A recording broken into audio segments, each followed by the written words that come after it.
Happy Friday, everybody. We got a lot to talk about from Bravo TV News, Signalgate, so much stuff. So grab a beverage. Hopefully you're wearing something very comfy. Smash that like, and let's get this party started. If you like what you see, come and get it with me. I know you deserve all you want, 'cause your heart's made of gold. But don't wait till you're old. If you want it, I get you some. Hello, everyone, and welcome back to my channel. Stand-up comedian and pop culture vulture Joleen Lunzer here for another No Offense, All Offense, where we look at trending topics, news, pop culture news, our favorite reality shows, things we love to hate, things we hate to love. We take a comedic look, we roast it, we react to it. Remember, I'm very opinionated, but that doesn't mean you have to have the same opinion as me. You are welcome to sound off in our live chat or the comment section if you're watching on the replay crew. Hello, replay crew. And we can just respectfully agree to disagree like Tamra Judge. That's my opinion! It's just my opinion. All right. Now, remember, everything I say today is true, except for the parts that are false. Everything is alleged and for entertainment purposes only. So don't sue me. Allegedly. But you're going to have a great time because lots of people you don't like, or maybe you do like, think I'm excellent. I heard actually mixed reviews on Joleen. Oh, Joleen was excellent. What are they saying? What are they saying? So hello, I hope you guys are having a wonderful Friday. We have so much to get into, so I want to jump right into it. Make sure you smash the like. Let's set a like goal for 500. If you're not subscribed, get subscribed and share my channel out with your friends that you think would be interested in coming over here and having some laughs and looking into some stuff. And if you want to support the channel further, you can always join my membership here on YouTube or Patreon, where you can get bonus exclusive content, or you can send a super chat while we're live, or hit me up on the Venmo, PayPal, Cash App. Hello, everyone in the chat. Good to see you, Janine. Yesterday, we did do a almost 4-hour live into the Signalgate scandal that is rocking America right now. And that's like a really fun way to put it. It's not, it shouldn't be something that's like, oh, this is really fun. But we really dug into it and roasted it, recapped it, reacted to it. You guys showed up and showed out. So if you missed that, make sure you go check out that live. I'll try to clip snippets from it so you can kind of digest it in smaller pieces. I just haven't been able to do that yet. But we really dug in to the Signalgate, and we'll do some updates of that at the end. But first, like our friend, sometimes friend, Julie Chen says, we have to get into Bravo TV pop culture stuff that's going on. Okay. First things first, I wasn't live earlier this week when we got the announcement that Garcelle is leaving the Real Housewives of Beverly Hills. Now, I want you guys to sound off in the live chat in the comment section what you think about each of the things we talk about today. So we found out that Garcelle was leaving. She says, she's obviously, her career with acting and producing is taking off. And she was like, thank you, next. See you later. And apparently now that we've had the season finale and we have the reunion coming up, apparently she walked off during the reunion. And I mean, this look alone this is Garcelle's look for the Real Housewives of Beverly Hills reunion, and she looks amazing. Just by far one of my favorite looks I think ever on these in the Housewives world and the reunion world. Okay, let me try to find. All right, I'll share it like that. So Garcelle, unfortunately, leaving Beverly Hills. Andy Cohen has said she can come back anytime she wants to come back. The door is not closed. She didn't get put on pause like Dorinda. She left. She has other opportunities. And since then, the internet has been sounding off on this, and so have her cast members. I will say, Beverly Hills Housewives this season did not keep my attention. I still haven't finished the season. Obviously, I've seen, clips, and I'm going to catch up hopefully this weekend, and I'm going to watch the reunion. And I did watch Erika and Bo's on Watch What Happens Live, where they talked about this. But I really think the Real Housewives of Beverly Hills is boring township. All right. No offense, all offense, but we can't survive on Kyle versus Dorit, on Kyle not really sharing about her marriage, on Sutton telling everyone, my wallet's bigger. My wallet's bigger. It's just whatever's happening now with Beverly Hills, it's pretty sad to see because I mean, there's so many reasons. And Lisa Rinna has, she did a podcast interview where she was addressing Real Housewives of Beverly Hills, Bravo TV stuff. We'll play a couple of clips of that. But shout out to Cece Loves You on Instagram with this post of Garcelle and her beautiful reunion look. Anna says, I'm sad to see Garcelle go, but I'm glad she did this of her own accord. And she put up with way more from that group of women than she should have ever had to. And that's how, a lot of people are kind of criticizing Garcelle as she is a housewife who's boring. And I think we've gotten so used to having like broke, messy housewives that are just trouble that someone like Garcelle, there was nothing boring about what Garcelle brought to the housewives because she was always questioning. When Erika Jayne didn't want to open up with everything going on with her and Tom Girardi and his clients and victims, Garcelle was there with Sutton asking the questions. Garcelle knew how to get information out of the other women. Garcelle did show us her life. She showed us her children. She showed us, herself getting homes, getting into more acting roles, producing things like that. Granted, it wasn't always the messiest shit. She didn't go through a divorce on the show. She was already divorced. She did do a little dating that at times seemed like, housewives dating sometimes is like boring, bring a book, not that interested in it. But she didn't go through some major scandal. And I think we've gotten so conditioned and used to these housewives that they almost have to change the name of the show because it seems like, and myself included at times, we want to watch just like the messiest train wreck people, who are just all about the drama. And Garcelle brought some levity. She brought a very leveraged housewife to Beverly Hills. And she was actually successful in her own right. She had already made a name for herself. She didn't make a name for herself through her husband. A very independent woman. Obviously, her friendship with Sutton was one of her main storyline on the show is her and Sutton's relationship. A lot of people like that friendship. I struggle with Sutton because at times I find her utterly insufferable. And then I also appreciate some of the things that she brings to the Real Housewives of Beverly Hills. But when she makes comments like, my wallet's bigger, it's like, okay, cool story. Maybe it's just now in 2025, I'm like, I don't care. But I will say that I will miss Garcelle. And I found it very interesting that a lot of people, including Miss Erika Jayne on Watch What Happens Live, apparently she brings up, I think at the reunion, that she wishes Garcelle was more interesting. And it seemed like on Watch What Happens Live, her episode when she was on with Bose, it was kind of catty, the two of them. I do know that Bose and Garcelle have a little bit of friction going on between them. They've kind of low-key called each other out.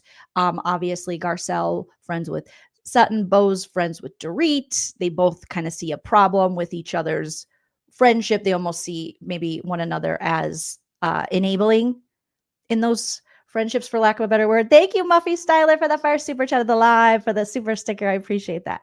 So, it's unfortunate that we can't see like a Bose Garcelle coming together. So you can tell that Bose and Garcelle, you could tell this season, you can tell obviously after the season that there's a little tension there. And obviously with Erika is never going to forgive or forget that Sutton and Garcelle were asking questions when the Tom Girardi trials were happening and when Erika Jayne was implicated in her husband's thievery, when he stole from his own clients who were victims and families of victims of like these horrific situations with corporations and plane crashes and such.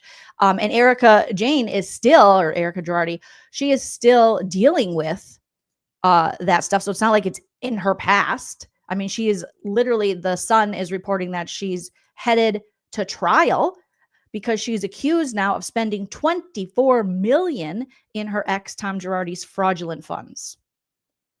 So even though she is denied wrongdoing in these things, a lot of us, including me, we don't necessarily believe it.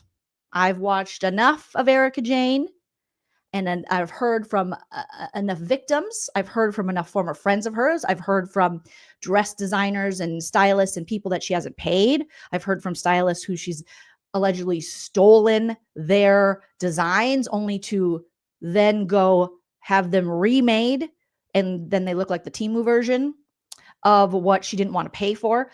So I just don't trust that Erika Jayne. So even though she's like, honey, I didn't do anything wrong. Okay. It's Tom. We're divorced. I got nothing. And I find it hilarious that Erika is going to judge Garcelle and how entertaining she is when we had to sit through the season of Erika Jayne, and I haven't even finished the season yet, but we literally are sitting there while she gets Target like wallpaper, like peel and stick, like my broke ass has in her tiny home in West Hollywood. Now, granted, it's probably multi-million dollar, but she's saying this, that she's not interesting. And the worst part is she ripped on Garcelle. Garcelle has been so proud to show us the things she has been able to attain, the things she's worked for, and she was able to get her own beach house. And that was featured. It was finished, and it was featured on this past season of The Real Housewives of Beverly Hills. And Erika Jayne made the catty, shitty ass comment on Watch What Happens Live that, because her beach house in Bakersfield isn't going to cut it for her storyline. Honey, Garcelle owns multiple homes now. No offense, all offense, but if you're going to come for this woman who's worked hard, she's never been accused of being a part of some crazy thievery. She's never been accused of living so far outside of her means like you have, with money that was allotted to your husband's clients that they won in, after going to court, and where they trusted this man. She was never seen going, I don't give a fuck about anyone else but me. Erika has said those things. Garcelle has shown none of that.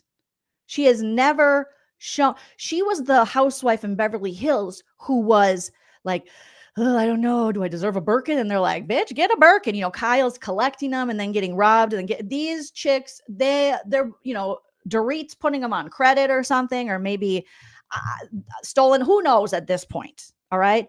Garcelle was actually like paying attention to what she was buying, working hard as like a badass chick in Hollywood, coming out of, a marriage. I mean, she had been out of it for a while, but where she was with a very successful agent, I believe, at CAA, was it? And he cheated on her, and she had to pick up the pieces of that and kind of live in her life. She's also has to battle the, aging in Hollywood and still getting opportunities, creating, generational wealth for her family outside of, what her husband may have provided. And this is something that we're going to shit on.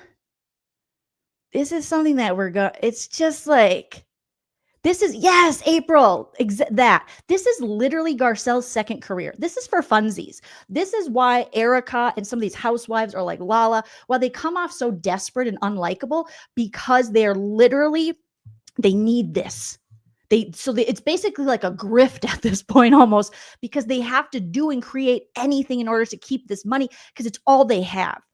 You can tell they're thirsty, they're needy. They'll do anything. They'll sell their friend out. They'll, help their husband allegedly, steal from from his, clients. They'll not want to give rings back, even though that it could have been purchased, or earrings when it could have been purchased with blood money. They just need this so much. And Garcelle's like, well, I'm building this. This is what we should want to watch. And I'm checking myself too here. I'm checking myself. This is what we should want to watch. We need like a balance of like the thirsty thirst traps and like badass chicks who are making their way in the world after 40, after 50, maybe after 60, if the powers that be let them be on television. And we need to see these kind of people. It's inspiring. And it wasn't like Garcelle just sat there like, I don't want to fight with anyone. She stirred the pot. She showed up, but she also showed us what it's like for her as a woman in Hollywood and in business to stay relevant in a town, in an industry that wants to immediately deem her irrelevant, no matter how beautiful or successful she once was. They're like, how old are you, bitch? Okay, go die. And yet we're praising the Erikas and the Doreets and the Kyle, who's just not sharing shit. She's so secretive and weird. And like this gentleman saying on CC Loves You, this post, so many great comments from people. This guy, Jonathan, says, Garcelle never queer baited. She never faked a divorce or stoked a gay panic for a storyline. She also wasn't party to defrauding innocent victims, a class act on a show that's becoming classless. And Beverly Hills, it prided itself on being the show that was like classy. It's Beverly Hills, darling. And yet here we are, as Garcelle's exiting, you have these women shitting on her. You have fans shitting on her. She's boring. She's stupid. Like Garcelle could come back next season if she changes her mind. Andy will gladly open the door for her and be like, come on in. Yeah, and like Lady J said, it's not just Hollywood for women. You start feeling irrelevant as a woman just in society in general, over 40, definitely over 45. That's all I can speak to right now. But hearing from other women, it doesn't get any better. But it should and it could if we support more women like this, more badass Garcelles. So I'm sad to see Garcelle go. Let's see some of the other people who posted in. Let me make this a little bigger. Who posted on CC. All right, with CC Loves You. So here's Erika Jayne, still being the mean girl, well into her 50s, which isn't a good look. She's like, honey. Mark says, Erika, you've been on a show for a decade now, and you've shared nothing but lip syncing and a fake life. Tom ripping off orphans was only discussed because people like Garcelle pressed you about it. And even then you lied and hid information. And you still do. So she wants to pretend like someone took one of the Watch What Happens Live questions, those questions that are so boring and pre-planned. She had a couple good ones, actually. And she took that moment to shit on Garcelle. To go, her beach house in Bakersfield. I think her beach house is in like Oxnard or something, which is like 50 miles outside of Los Angeles. Either way, it's a beach house. And we all know Bakersfield. If you know anything about California, Bakersfield is in like the dustiest dust bowl. No, shout out to Bakersfield, but it's not on the ocean. So she's also ripping on people that live in like, oh, you live in shitty Bakersfield. Even if you own a house in Bakersfield, Erika, where is your owning of a home? Because I'm pretty sure you don't own this home. And if you're going to rip on women homeowners, women who are single and doing the damn thing, you better have a home to show for it too. And then it was the hypocrisy and of in the next breath on Watch What Happens Live, then Bose is talking about Andy asked her about Sutton's gross comment about my wallet's bigger. And, Bose commented perfectly where she was like, there's always going to be someone richer or skinnier. So you probably don't want to, do that. It's just, there's no point in getting in competition like that with other women and women who are supposed to be your friends or frenemies. And Erika's like, exactly. Just literally as she is getting into it about Garcelle owning a home. And it's not anywhere that's good enough for Erika. It's not right in Malibu. It's not right on the beach. You might got to walk a little bit. Chickenhead, thank you for the super chat. Chickenhead said her exes versus Erika's ex. Yes, that statement too. And Dorit, I will stand with Garcelle. When she was like, honey, we both dated old, ugly white dudes who cheated on us. I would argue that Garcelle's husband, she met in her industry while being a working, successful actress, closer in her age, and she had wealth at that time, and he had wealth and power in Hollywood, and she had her own wealth and power in Hollywood. You met your husband, no offense, all offense, but if we're going to bring it up, as a cocktail waitress, and he was like 80 years older than you. You still had your braces on or something. Okay? And we know you didn't marry Tom Girardi. She's like, allegedly for love. We know you didn't marry him for love. We know what you're doing. You're that typical Hollywood relationship where the woman is very young and the guy is old and nasty and a pervert, but he's got money. And then the deal is you're young and beautiful and he brings money, but eventually one or both things fade. No matter what, the youth is going to go away because you can't stop time and you can't get younger. You can only get older. And usually they get tired of you and then they go for a younger model. And also usually with these guys, they make such bad business decisions where they can't even pick a partner in life. They're not even smart enough to pick someone that they actually have a connection with, someone who will be their true partner and be there for them and isn't just there for the money, that eventually they run out of money or they're kind of like a crook, just like your husband. So to compare these two relationships, yes, you were both cheated on. But no, baby girl. And then I love that Garcelle, I think she posted or she brought up, I dated Eddie Murphy. She posted all these other people. You're with Tom Girardi. You were trying to bang Garcelle's son. In what world does Erika think she can come for Garcelle when you all were complicit to treating her 14-year-old child, laughing, when Erika was like, fuck, what the fuck? You got in a 14-year-old baby's face, a little boy's face, and yelled at him. And then you tried to fuck her older son. Like, you're trash. You're trash. You're trash. Garcelle should have never given you the time of day ever again. But you're trash. You drunkenly accosted her child. And then you tried to have sex with her other child. Like, you're trash. Stop. I keep remembering all these things. And then Kyle, Dorit, Mauricio, PK, they were like, that was hilarious when a little boy got accosted. That's hilarious. If it would have been Dorit's precious children or Portia, they would have lost their like, we don't forget. We don't forget what was her name? Erika Jenkins of it all. And how you were like harassing on the side of the person who was allegedly like harassing this little boy. We don't forget. Oh my God. Sarah says Garcelle continued to be professional. Yes. And work with women who yelled at her son, her baby, and they wanted to pretend he was a grown man. And don't think we didn't notice it was because he was a little black boy that you guys thought he should be treated differently. And when you thought you could treat him differently, don't think we didn't notice that. We did. We did. And we continue to notice your microaggressions. You can say whatever you want, but we see each other. We see what's going on here. Garcelle continued to be professional. Yep. And work, just like you said. And then the bots. Oh, the bots. That was horrific. How does that all get swept under the rug? Drives me crazy. It's frustrating because, obviously these women are still on the show. And you want to go, okay, I guess we'll give Erika another chance. And then she keeps being just a shitty ass person. And it's like, I don't expect all the housewives to be like, fantastic, wonderful people. But I don't expect them to be this fucking shitty. And kids should be off limits. Right, Atlanta? Yes. Oh my gosh. Wanda says yes. Erika cussing and telling that little boy to get the fuck out. That was bad, Erika. And you wanted to blame it on, what did she blame it on? Alcohol and Lexapro. But really, she was blaming it on Lexapro.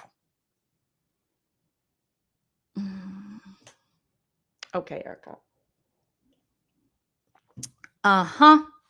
Yep. Just Kelly said, I just look forward to everything that Garcelle will do next. Don't forget to watch the new season of Survival of the Thickest. Yeah, support Garcelle and all the things she's doing. So I love that Erika's kind of getting called out here because I think a lot of people are like, no, Erika is the greatest. And she didn't want to share that shit about her and Tom Girardi. She was living a fake ass life in a fake ass house with a fake ass man, with a whole con man. She didn't care. She said, I don't give a fuck about anyone else but me. When she was called out for it, she is just worried about herself. She's still worried. Everything I went through. I'm sorry, what? You don't get to be a victim of this. You're not on the same level as his true victims. Give me a break. And then all of a sudden he was cheating on the T9. He got the flip phone and he was sending pictures of his wanky wiener off to some chick. Ma'am, stop. Stop. Okay. You didn't love that man. If he didn't have money, you wouldn't have been there. If all the privilege that came with Tom Girardi, with the money and how he was tied in. I mean, look at all Tom Girardi was able to get away with. He was running those towns. He was running the judicial system over there. He had the judges in his pocket. He had the police in his pocket. He had everybody in his pocket. So you were benefiting from all of that. You were never going to walk away. You didn't give a shit if he cheated. You didn't want to have sex with him. Ma'am, when we saw scenes of the two of you, it looked like you and your great-grandfather. It looked like you and one of the founding fathers. No, okay? And then he also supported your lip-syncing career. And I'm not going to say that I don't jam out to a couple of your songs here and there, okay? It's expensive to be mine. But let's not make ourselves more important while tearing down other women. Like, come on, girl. So Tom ripping off orphans was only discussed because people like Garcelle pressed you about it. And even then you lied and hid information. Erika's so pathetic, this person said. At the end of the day, Garcelle can walk away from Real Housewives of Beverly Hills and has multiple jobs. Erika has to stay on the show to promote her music. Ooh. That no one listens to. I mean, I say I'll jam out, but only if I hear it on something. It's not like I'm like, I won't say her name because I don't want to trigger your guys' thing. But if I'm like Alexandria, play Erika Jayne, I don't do that. No. I don't think I've ever done that. But if I see it on Instagram or it just happens to play, I'll be like, okay. But I'm not seeking out your music. No, unless I'm making like Bravo content or something. I'm not going to do that. So Erika has to stay to promote her music and that no one listens to and funds the wallpaper in another rental of hers. That's why she's mad. And no shade on renting. Some people don't want to buy, but Erika does. And she's hating on a woman on her show who is doing the damn thing and building her empire. And she's jealous. And this like jealous, petty yuckiness in a 50-plus-year-old woman is like, it's not it. Ren, this person says, me next season of Beverly Hills watching Erika still fixing that hut she calls home. Kyle still pretending not to be with Morgan. Oh my God, boring, bring a book. I can't.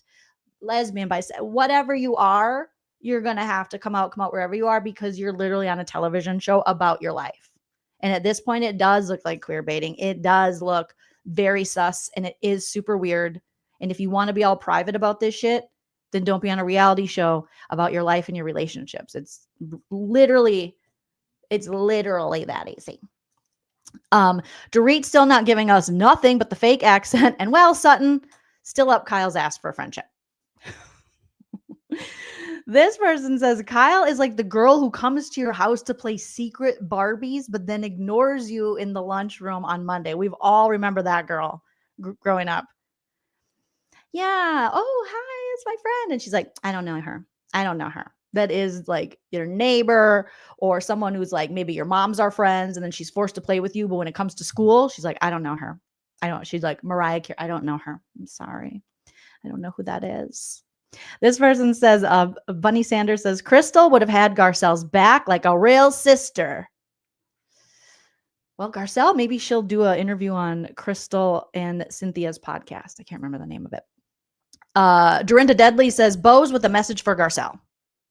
So Bose posted this to Garcelle for pioneering bravery and grace in 5 seasons of Real Housewives of Beverly Hills. Well done. I wish we had time together on this platform to continue showing the world that both of us can exist in the same space with different offerings and different opinions and besties, but still find a way to resolve our differences without tearing the world apart. And that's where we're able to shine bright together. And I'm going to say it. Isn't it sus that the 2 Black women that are on the Real Housewives of Beverly Hills have friendships with women who have been questioned whether they're racist or not? I'm just going to say it. I have to say it. Sutton has been sus since day one, And remember her early seasons as she's talking about like racial relations and she's just like that. I had a black friend and my daughter, we had them over in our hot tub or something. And then you have Dorit, who, had all the microaggressiveness towards Garcelle. And isn't it weird that we can't have the two black women on the show rising up and standing together, but they're both off being best friends with two women who are, I guess, racist suspects at best. I mean, let's just say it. And now we said it. I just find that sus. I just do. I hate that for them. I hate it for them. I hate that, somehow there's and that could be, that's just what I see.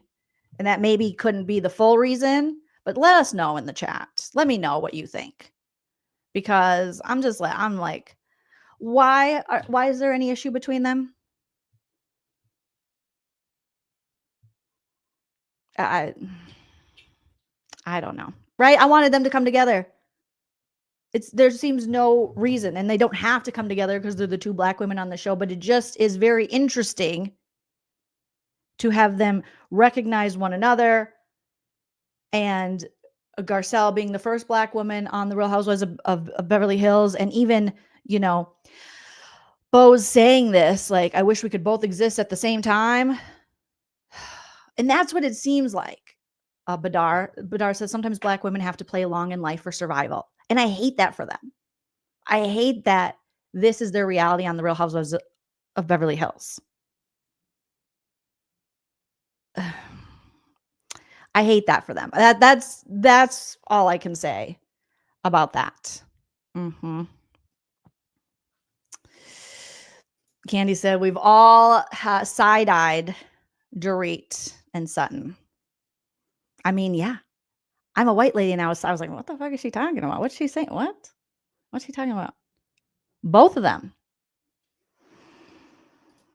April says a lot of black women want to be the only black woman in spaces. I think we see that we see that, with white women. I know there's different stakes when it comes to, black women versus white women regarding this topic, but we do see this with white women, and we do see this with women in general, of kind of like, we've been told under the patriarchy, but then with black women, you've been told under the patriarchy and under white supremacy that it is somehow good for you to be the only one to exist. The same way women in general are told under the patriarchy that, to be competitive with one another, because if we come together and all of us badass as bitches actually pull this conditioning out of our brain and stop with the internalized misogyny and ride forward and sink our periods, we would be running the world. And men know that. The patriarchy knows that. White supremacy knows that about black women and women of color.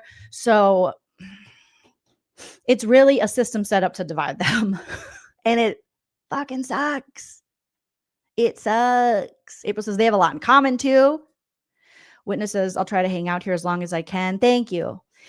Beach says, I was thinking about Sutton and Dorit's racist tendencies. Like, I can't help but think about that. And I'm like, and it's almost like you find Bose and Garcelle, who are bright, shining stars. Why do they have to be alongside these two questionable white women and almost bringing them up and having their back? Because I will tell you, it 100% has looked like through the years that Garcelle has had Sutton's back more than Sutton has had Garcelle's back. And it 100% looks now that Bose has really went to bat for Dorit more than I think Dorit's capable of going to bat for someone else. April says gatekeeping. Yep. Candy says it's like Bravo wanted them to be beefing solely because they were the only black women on a mainly white cast. It almost looked as though that Bose was kind of brought in to be like, look, Dorit's not racist. I can't help but my mind go there and be like, huh?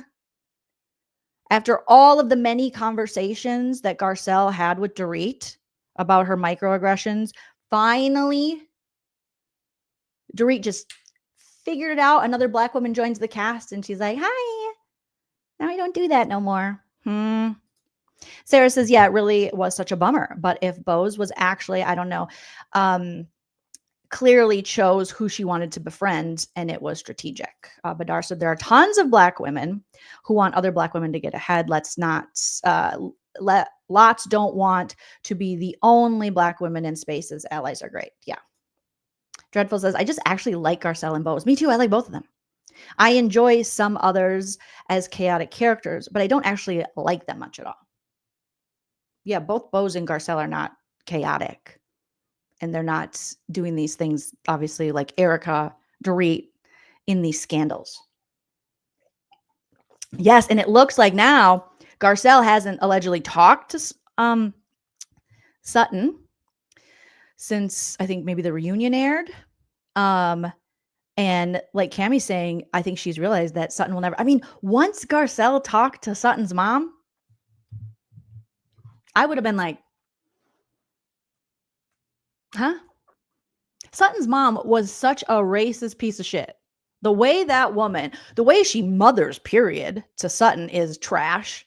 And then the way she talked to Garcelle, I was like, this lady is just a whole ass racist. Gross. Like, why are we giving her airtime? Every time she comes on the show, she's just awful. She is awful. Muffy says, Dorit wouldn't bat an eyelid for anyone, let alone bat for anyone but herself. It's disappointing that Bose and Dorit are teaming up. Mm-hmm. Yep. It was despicable how Sutton's mom, yes, Cammie treated Garcelle. Despicable. Evelyn said Sutton's mom was horrible. And she's a therapist. Which is disgusting. Totally disgusting. Beach says Dorit and Sutton and Erika are the most tone deaf. I couldn't have said it better. Tone deaf women on the show. Thank you, Irene. Happy Friday to you. Badar says, I can't believe Sutton took Garcelle to see her mom. Right? Knowing that this is how much she doesn't care. She doesn't even see it. She's so blind to that and her privilege in the world to put her friend she's supposed to love and care about in a situation. We already know the mom is hurtful to Sutton as a mother. But that bitch is a racist. Everything about her, I was like, ew. She was allegedly, I'll say allegedly, one of those people in the black and white photos stopping little Black children from going to school. Like, she was one of those ladies in history. I can't help but see that every time she opens her mouth and talks. Okay. Yeah, Sutton's mom, gross. Yuck. And you have to wonder, does the apple fall far from the tree? I mean, again, we can't all be held responsible for our parents being, shitty. If you have a shitty parent, a lot of kids who then become adults are able to get out of that kind of generational trauma or that generational hate. And, we just see that with, that's not really the same. I won't bring. I was going to say Brooke Hogan separated herself from a very toxic family. So there are people who are able to get out of that cycle. And in Augusta, yeah, right? Oh my gosh. Hey, DGF. Candy says, I was truly waiting for Garcelle to verbally eviscerate Sutton's mom. I ended up all the episodes with the mom. Yeah, I mean, Garcelle was very respectful to a woman who did not deserve her respect, who definitely looked at her in yucky, racist eyes. No, thank you. She didn't owe that woman anything.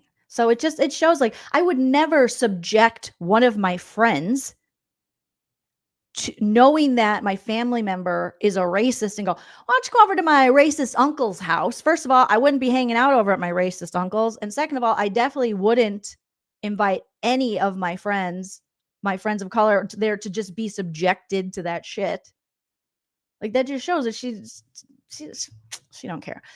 So, this one says, Reality on Reality says, we've come to the end of the journey for many of the Bravo housewives. People want authenticity, chaos, and Delulu as a means of escape. The OGs have built empires they need to protect. So we're left with the played out petty feuds and BS. I mean, yeah, there's definitely truth in that. This person says, Eric, we already saw that. Never mind. Go back. Okay. Majestic Myron says, Garcelle pulled the greatest move any seasoned vet could do. She stayed herself from beginning to end and left on her own terms with class. She said what she needed to say to us first before any blog. She really did. She put out a statement herself, speaking directly to us. And that it has been a pleasure to watch you, Garcelle. It really has. It really has been. Cuban Boy says, I'm confused. Are we all watching the same show? I can't believe people think Sutton is the victim. Let's not play dumb just because she cries every 5 minutes. She does have a nice side to her sometimes, but she's really mean to people at their lowest. It feels on purpose. Let's see. Majestic then says, that was the calmest walk-off I've ever seen. She didn't scream. She didn't yell. She just didn't give any fucks anymore. And she bounced. This is iconic. Well, and here's the thing. The double standard is crazy because you hear Erika Jayne going, honey, I'm just disappointed that she walked off. How many times has Kyle run off? Lisa Rinna run off for her diapers? Like all of the other ladies have run off the show. Run off during a reunion. How many franchises have we seen this happen?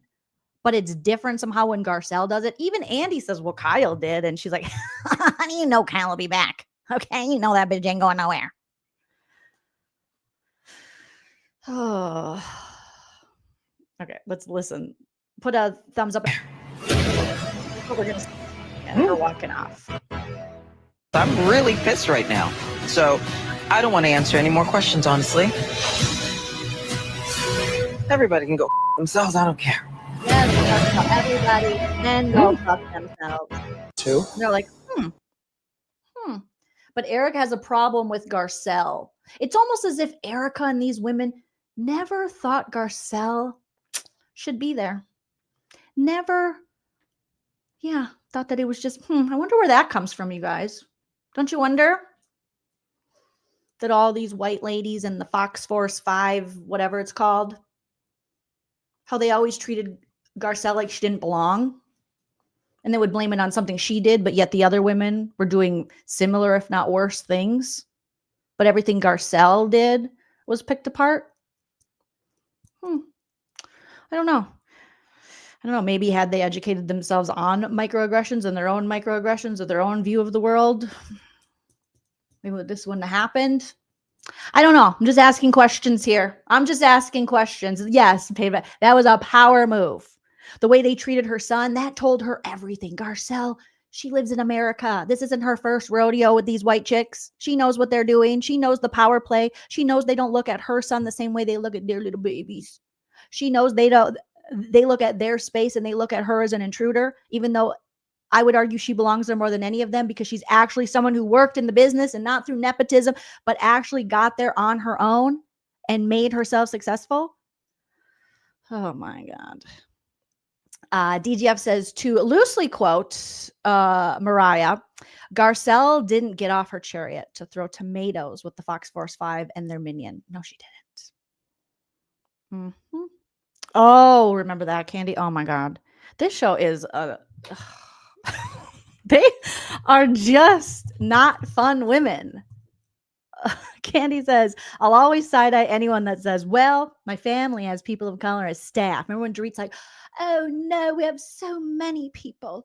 I'll have lots of my mother's best friend, cousins, brothers, sisters, neighbor was black. You're like, okay. Our staff, they talk to people of color all the time who work for us. And they're like, is there anyone that you don't pay to be around you? Do you know any people of color that aren't on your staff? Okay. Oh, and they're so lovely. Oh my gosh. The pinky flu. It's coming out, Goldie. It's coming out. Nope. Badar says Erika and Dorit are ridiculous. They think calling someone a see you next Tuesday is a flex. So uncreative. Yeah. Oh, women calling each other see you next Tuesdays. Ooh, wow. We already have an administration that does that for us, of white men who will do it for us. So, I don't know if we'll see what happens with Bose. We'll see the minute, Bose has an opinion. We saw that Kyle, the minute Bose wasn't going away, Kyle liked. Bose is like, or no, Kyle was like, interesting. So we'll see. And Bose is rich. She's rich and she's got connections. She's corporate rich. And Garcelle Cami says has healthy boundaries. Mm-hmm.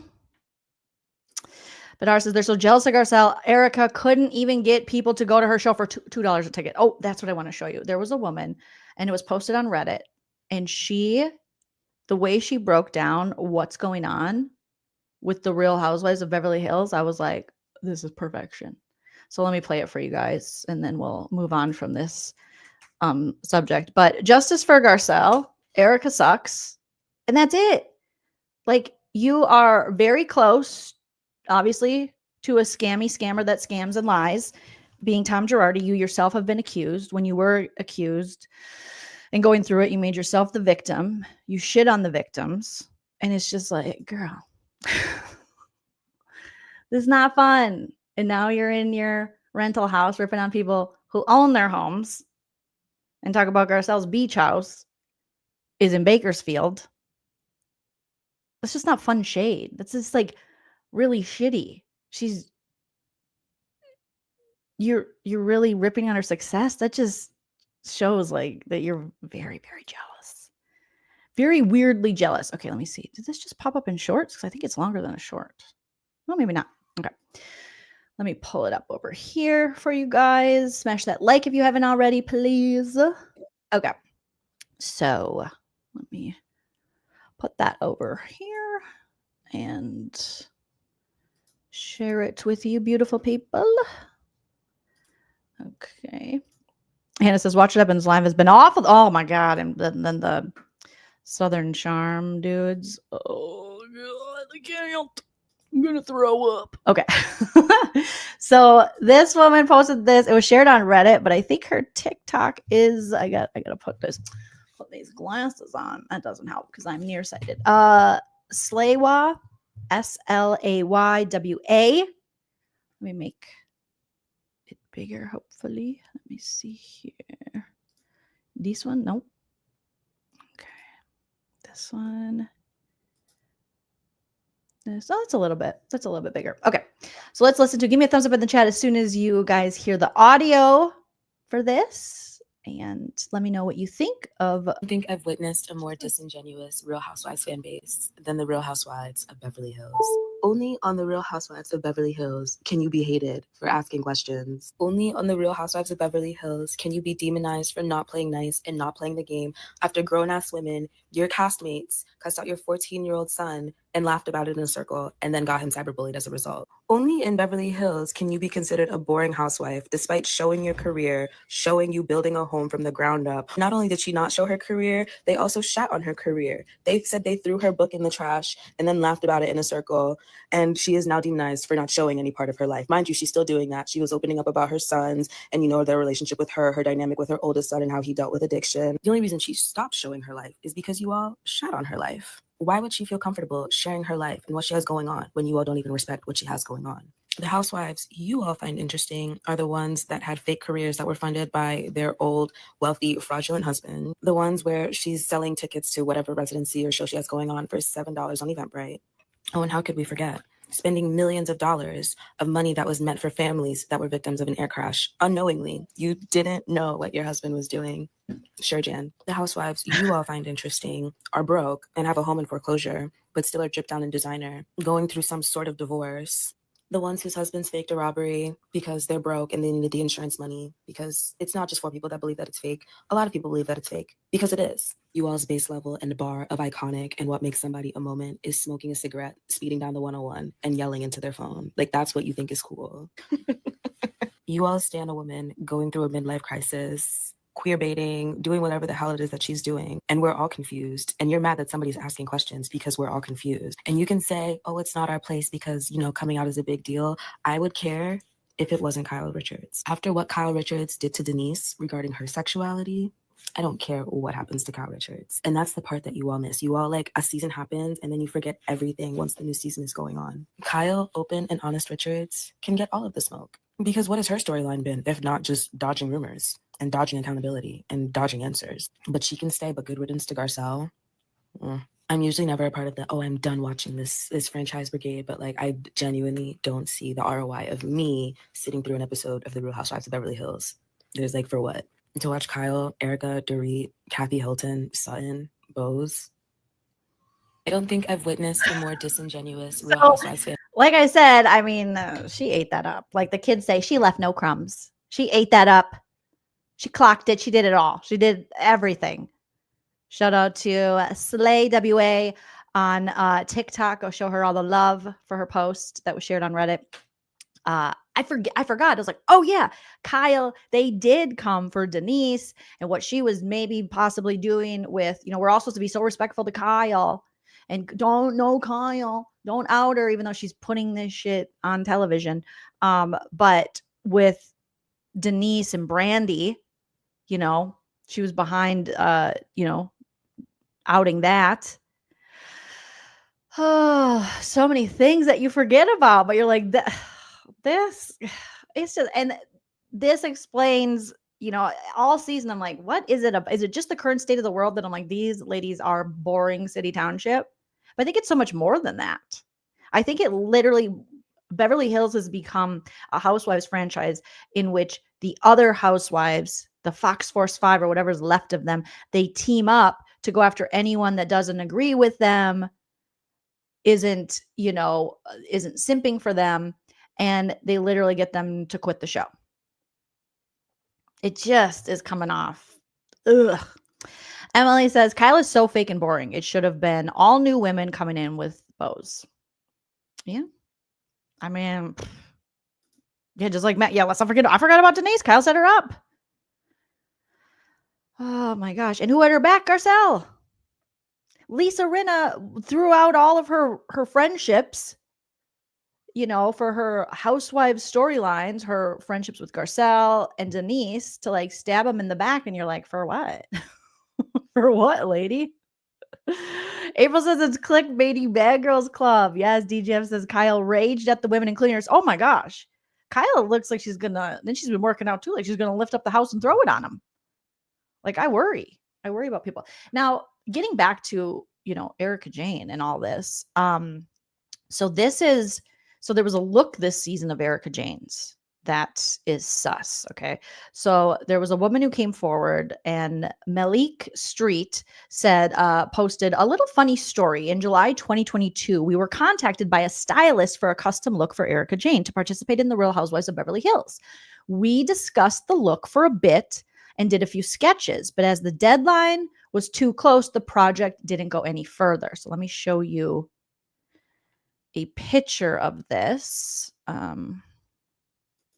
Here, the sketch that they allegedly, okay, that Malik Street did. And I remember seeing this before the season started, because it almost felt like a pressure for us who were not Erika Jayne fans after everything that happened with the defrauding of victims and the money and Tom Girardi and her behavior.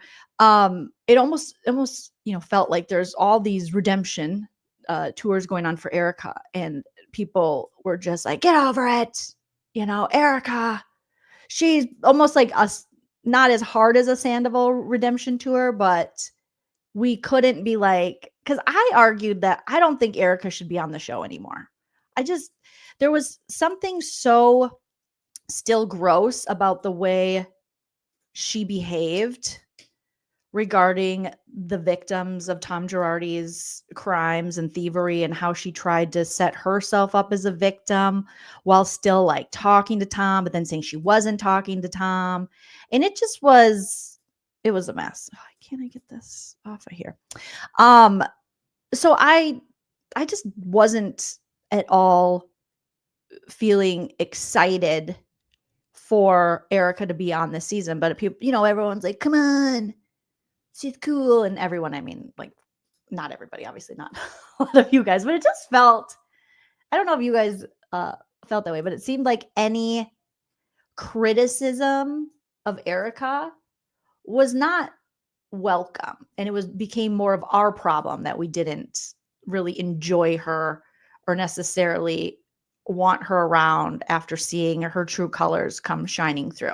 Here, let me I'll just add it this way so you can see what I'm talking about. And then more claims were coming out, and I just felt like, I guess I got to push it down to watch this freaking show. And I'm an Aquarius and neurodivergent, so me pushing things down or the truth or what I believe to be the truth is not easy for me. So here's the design in question, okay? And so Malik Street posts this and saying that, we discussed the look for a bit and did a few sketches, but as the deadline was too close, the project didn't go further. This morning, my friend sent me a video with Erika wearing a jacket definitely inspired by our brand, but from another designer. I'd really like to ask Erika Jayne, her team, and any other celebrities who don't want to buy directly from us, can you at least do the job well and choose good and quality fabrics and put more respect to the wings? Please don't put them under a collar. They don't really deserve it. And again, this is Erika. She's constantly being called out for this kind of thievery, fraud. Just, it seems like either she learned quite a bit from Mr. Tom Girardi or she was already headed that way. Because as you can see, so then once I saw it, I was like, oh, this designer makes so much sense what they're saying, because as you can see, the design they put up has that very, that pointed shoulder, and then when you have the collar, I'm sitting on it. That's just, I'm not a designer, but that's a poor design compared to the original. That is like the Temu version of it. And Erika just proudly, given her platform and everything, was like, just go with that. I'll just do the Shein version. Right, Veronique? Erika still believes we don't see her as the thief she is. She is. She is. With these knockoffs. Yes, witness. With the knockoff, Yvonne says, stolen design, so gross, cheap, and it's very low. Princess says, at first I thought Erika Jayne should be fired too, but she didn't go away. So then I was like, I guess I got to suck it up. And so I tried to be a little more open-minded and just be like, okay, maybe it's me. But the more we hear about this woman and the more she behaves, it's like, no, she's gross. She's not fun. She sucks. And she doesn't bring anything more to the show than anybody else. And yet here she is calling out other women. And I'm just like, get out of here. Like, it's so boring. It's so out. It's not fun. It's just like, no, thank you. So I'm glad I'm not the only one who felt that way, but I did. I felt like this pressure to be like, okay, I guess. I mean, she's back on Broadway. Yay. Yay. Yay. Yay. No, you're probably not the only one. I'm not saying other people can't like Erika. I just get all the bad vibes from her. Am I the only one here who likes Erika? Oh, and I also loathe Sutton. I have my own issues with Sutton too, But Erika thinking that she brings the whole show. I'm sorry, what? No. Okay. So just getting my thoughts out about that. All right. I don't know what is going on with my screen here. Let me play a quick little clip while I try to fix what's going on with my other monitor where I can share things. Oh, maybe I need to close these and that'll do something. So smash that like if you haven't already, sound off, and you're free to like Erika Girardi, Erika Jayne, if you want to. I just get these just continued bad vibes from her. So smash the like, and let me see if I can fix this. We'll do a little we'll do a little Gabby. There's a toddler running our country. He has spit up on his t-shirt, his belly hanging out, walking around knock-kneed. He has no balance, no equilibrium, and he needs a chainsaw. What in the production company is fulfilling your request to have a chainsaw on stage while you speak at some kind of a summit? Oh, and make sure there's a chain in it. I want everyone to be afraid. And women, don't come near, because you're going to get sewn. I want a baby with you. I want a baby with you. You IVF. You surrogate. You bend over. He's Oprah. And you get a baby, baby, baby. He's the kind of guy with the personality thing that makes you want to sow your wild oats. And I'm not just talking about a few. No, he wants to infiltrate the whole population. So you don't know if you're your cousin or not and what kind of baby you're going to procure. How many heads will it have? 10 fingers and 10 toes on one arm, maybe. So now you have 40 digits. What are you going to do with that? Play the piano, I'm sure. Okay. I love Gabby. Shout out to Gabby, who was just on this season of Traitors. She's just brilliant, babe. Okay. I know I didn't have this in my thing, but I want to talk about. I'm like, I want to talk about this. We got Sheena. Sheena is sounding off on. Okay. As we still wait, I think we're still waiting for the Valley premiere date, Valley season 2. And Jax just did a cover story on Us Week, with Us Weekly, and it's like, oh god, oh my god, he is really trying to get ahead of everything this season, and I owe you guys a roast of his new episode. Maybe I'll do that later today or tomorrow. But Sheena was sounding off. The Bravo investigators they posted a clip from Shenanigans that we'll listen to, and let's hear what she has to say. She explains how she's supporting Allie, after the James DV incident, and how that ties in with Kristen Doty. So let me just share this here. We'll share it like this, maybe. Okay, yeah, we'll do it like this. So let's hear. Give me a thumbs up if you guys can hear the audio on this. Let's see. What does Sheena have to say? Making jabs at you on podcasts. If I can assume, it's probably because she feels like... Okay, she's talking about Kristen. Let me just try to restart it here. Okay. Continuously making jabs at you on podcasts. If I can assume, it's probably because she feels like I have shown up for Allie in a way that I never showed up for her. And here's the thing. I have grown so much since the early seasons of Vanderpump Rules. I have learned so much about addiction, about abuse cycles, about so many things that I was uneducated on over 10 years ago.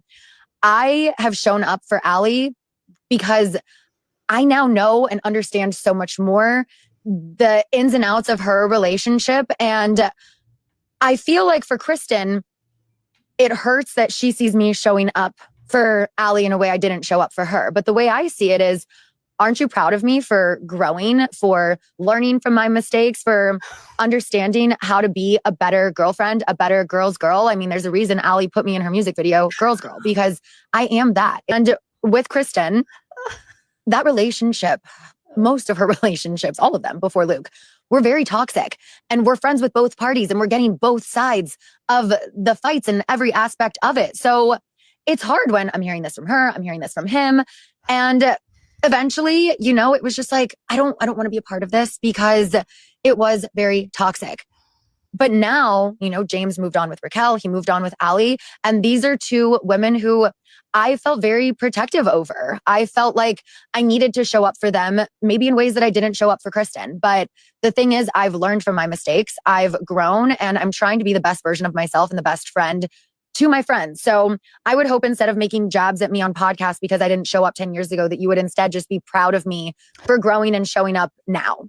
How do you feel about Kristen continuously making jabs? Like us. This is just classic Sheena. I can't even get mad because it's what I would expect from Sheena, the self-proclaimed girl. I mean, I was in the video for Girls Girl. Sheena just continues to devolve, right when she could be on the up and up and actually, do the right thing, kind of get it, have self-awareness. She just doesn't. And so she's like, sorry, I didn't believe you that your boyfriend was abusive and I wasn't there for you, but you should be proud of me because I'm there for other people now. What? She always will find a way to make it about herself. Sheena's Kristen should be praising me because I get it now. I'm a really good friend to other people. And she should, she's going to recognize her situation with you and her experience with you. And that's definitely, I'm not saying Kristen is, the bestest friend ever or innocent of all things. But in this situation, I side with Kristen.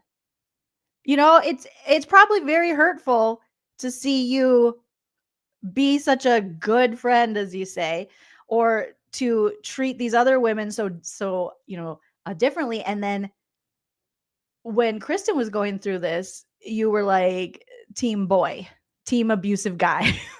So the fact that she's just like, ugh, she should be like proud of me. Like, what? Sheena, just be quiet. You guys said that in the chat. Like, be quiet. Right? Expecting Kristen to be proud of her is wild. That is a wild take. That is crazy, but so on brand for Sheena, especially after this last season of Vanderpump. Like, what about how Tom Sandoval hurt me? I'm sorry, what? I'm sorry? No one thinks about me. It's never, when is it going to be my turn? Right? Why aren't you proud of me? Oh, Sheena, I can't. They not like us. They not like us. They not like us. So apparently, Allie, and I haven't, I got so hyper, fixated on Signalgate that I haven't really been able to look into. Apparently, Allie might have a YouTube channel where she, because Allie and Sheena and Ariana and Katie and a lot of the women, well, I think Sheena did, yeah, unfollowed James, especially after the Andrew Tate situation. And James is like another toxic Bravo man, open secret, who has been, enabled, and his crimes have been pacified. And it's just frustrating. But now that, the show's not coming back, and I think the women are like, okay, we're out of here. And so we're going to unfollow him. And apparently Allie was, might have started a YouTube channel. I got to find it. I couldn't find it. Let me see. Allie Luber, and where she might be discussing this. But I thought if that was the case, maybe it would get a little more press than it has. Or maybe it did and I just didn't see it. But let me look her up real quick and see if I can find it. Okay. No, these are all from months ago. Let's see. So I'll look for, I know I sent myself a link somewhere. I'll find it and we can talk about it on another day. But let's talk about Paige. Let's talk about Craig. Okay. So remember when everyone was like, oh my God, Craig wouldn't shut down the rumors that Paige cheated on him. And then his stupid toxic bro friends like Shep, the 97-year-old man baby, is like, she's got a stupid talk show. And she, trying to like put down her very successful career that she built herself, when we don't even know what he does other than ayahuasca and complain and chase, fetuses, and try to date them. And it's just a mess. All right. And Craig didn't shut down rumors that she cheated. Well, allegedly now it's coming out that Craig has a new lady friend. Okay. And they may have been dating for like 4 months or some shit. So I'm like, huh? Oh, she's starting a podcast, Allie is? Okay, Stephanie, I'll have to look into that and see. Is Allie's podcast? I would assume it's going to be astrology, but maybe more. So anyways, so people started looking into it, and allegedly, according to Reality Blurb, meet Craig Conover's rumored new girlfriend, Natalie Buffett, maybe relation to Jimmy, we don't know. And months after Paige split, plus her Bravo ties and pro athlete exes are revealed. So this is the young lady who Craig is allegedly dating. So Craig Conover confirmed he was dating someone new on Thursday's episode of Watch What Happens Live with his boyfriends, Austin, the Cabbage Patch Kid, and Shep, the elderly baby. And just hours later, it seems the identity of the mystery woman has been revealed. Apparently, I think Care Bear was telling me, shout out to Care Bear, that she was in the audience. I Watch What Happens Live, they're saying. So after the 36-year-old Southern Charm cast member revealed he was seeing someone and was really happy, months after his messy split from Paige DeSorbo, 32, a blind item was sent to Demois, sharing that Craig was supposedly referring to a 27-year-old. Sir, remind me of the 27-year-old. I want to get to that. Who he reportedly brought with him to Watch What Happens live taping, along with a subject line with the title, Craig's New Pillow Princess. Not a pillow princess. An insider told the Instagram account, Craig Conover is dating Natalie Buffett. She was in the audience of Watch What Happens Live. So this was a Dumois blind item. Although Craig hasn't confirmed anything of if this is the woman in question yet, followers of Dumois have had a lot to say about the potential pairing. Someone says she's stunning. Other one said, good for him. She's gorge. All right. And then a third noted that Craig liked her recent picture, as someone else pointed out that she dated a lot of pro athletes and may be looking for a change. She was in Charleston 6 days ago, too. Another Instagram user found, as fans did some digging into Natalie's social media activity. Photos of her were shared by a Bravo fan page on Twitter. This is who Craig is dating. So Queens of Bravo, that's where I first saw this. Was like, oh, here's Craig's girlfriend. And in a look at her Instagram page, it can be confirmed that she is followed by Craig and oddly Shannon Bedore. What? How does she know Shannon Bedore? 61-year-old Shannon Bedore from the Real Housewives of Orange County. Both of whom have liked her photos in recent weeks. Interesting. I wonder what her job is. Maybe her profession? I don't know. We'll see. Maybe is she related to Shannon Bedore? I don't know. In addition to her Bravo ties, Natalie has found herself in the spotlight more than once due to her past high-profile romances with athletes, including Dallas Cowboys quarterback Dak Prescott, 31, and Detroit Tigers pitcher Jack Flaherty, okay, 29. All right, cool. So this is who he's allegedly dating and may have been dating for a while. Now, I see so many women my age, you know, and older and some younger who just can't wrap their heads around the fact that Craig and Paige, you know, it's a lot of, you know, Craig's time was wasted. Okay. If Craig, let me just break it down very easily in what I think. Now tell me if I'm wrong in the chat. Feel free to tell me. And now Paige is, you know, evil, leading him on. Why didn't she just tell him she doesn't like him? She doesn't love him. She doesn't want some more of him. Let me break this down. Craig is, what did they say? 36, 38 years old, damn near 40. Okay. Craig says he wants marriage and kids. Guess what? When you want marriage and kids, you find someone who also wants marriage and kids. And if Craig stayed in a relationship with someone who didn't necessarily want marriage and kids, then that's on Craig. And if Craig really wants those things and they're so important, he has to have them tomorrow in his backyard, in his pool, he wants to put on the gardening shoes he got from Shep, then he would find a woman who wants that. So that leads me to believe that Craig doesn't really want that right now. And him then going and dating a 27-year-old, not that a 27-year-old woman wouldn't want those things, but wouldn't you date someone maybe even a little closer to your age who is definitely telling you 100%, I want to settle down? He's wasting his own time. This is nothing on Paige. Paige owes this man nothing at this point. Craig signed up for this relationship. Paige signed up for the relationship. It didn't work out. Whatever their dynamic was, all Craig did was kind of praise the spicy Italian, he would say, that Paige was. He loved her independence. He loved her voice. Arguably, Craig benefited so much more in the public eye and business-wise from being with Paige than Paige ever benefited from being with Craig. And I know he might have dreamy eyes and everyone's like, but again, why are we simping as women? Why are we taking up for these man babies? If the man wanted to be married, he would find someone who wants to get married. And he wouldn't stay for a year or a month or a week with someone who doesn't want to. If he wants this yesterday, he wouldn't pressure a woman who clearly doesn't want that. And he wouldn't wait around. He would go find that. So I'm like, just so tired of these women thinking they're like his auntie, his mommy, his sister, and vilifying Paige. Because from what we've seen, she was pretty upfront. I mean, there might have been, to me, it seemed pretty upfront. And if you want a woman and you want to get married, you want to have the babies, then find a woman who says, I want to be impregnated now. I would like to marry you tomorrow.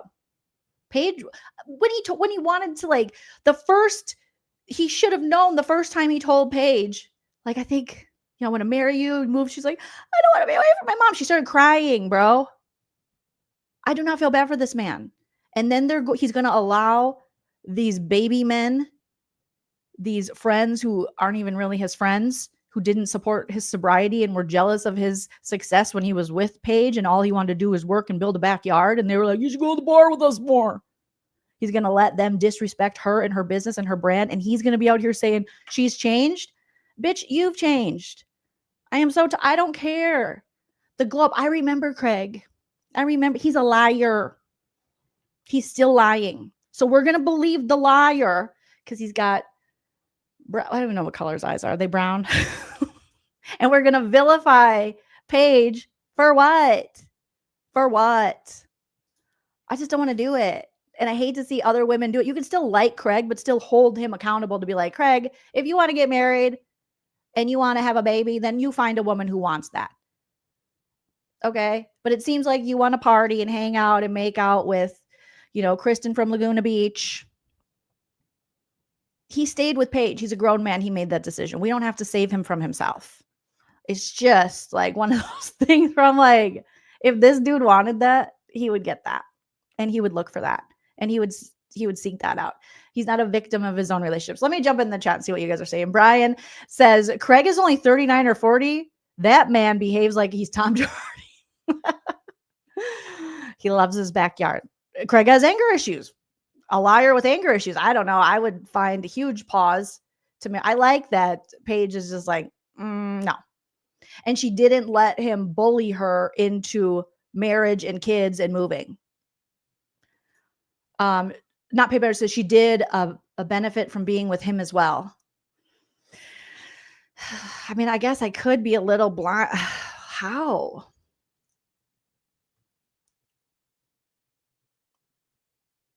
Well, maybe being on Southern, I don't know.